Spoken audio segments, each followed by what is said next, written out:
I want to show you two more reasons that methods are extremely helpful. To do that, I've created a quick program where we get the amount that the user spent at Amazon and we figure out the total that they owe. So you can see one thing really quickly is that I have written a different style of a main method than we've had before. Instead of having all the calculations in the main method, I have just several method calls in here. I create the scanner, I close the scanner, and everything else is calling a method that I've created. What we're doing is we're seeing what the program does at a very high level. It inputs the amount purchased, it inputs whether they're a prime customer. It calculates the shipping from those two pieces of information. It calculates the tax, it calculates the total, and then it displays that information.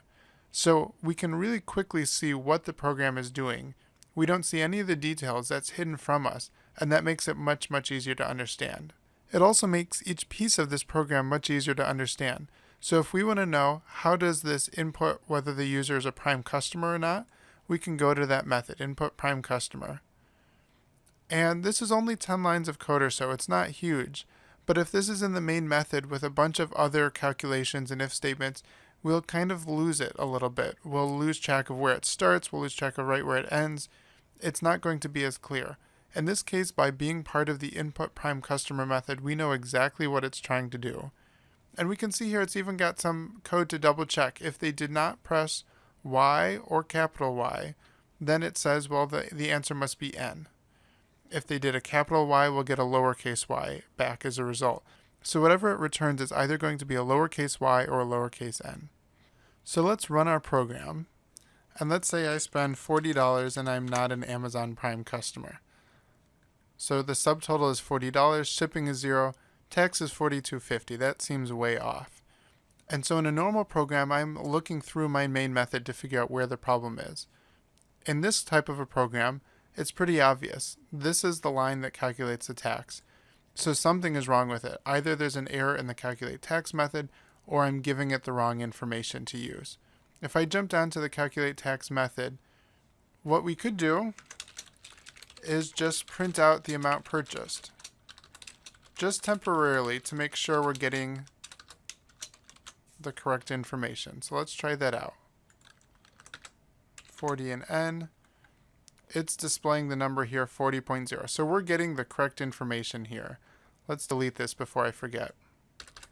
Clearly it's calculating the tax incorrectly. And sure enough, amount purchased times 1.0625. That's wrong. It should just be times 0.0625. We're not calculating the total, just the tax piece. So 6.25% is Illinois state sales tax. Let's run this again. And this looks much better, $2.50.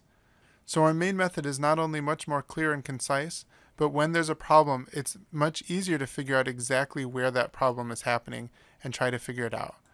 And the last advantage to methods is really cool. If I want to double check that my calculate shipping method is working correctly, shipping should be free if they spend $35 or more, or if they're a prime customer, otherwise it's $3.99.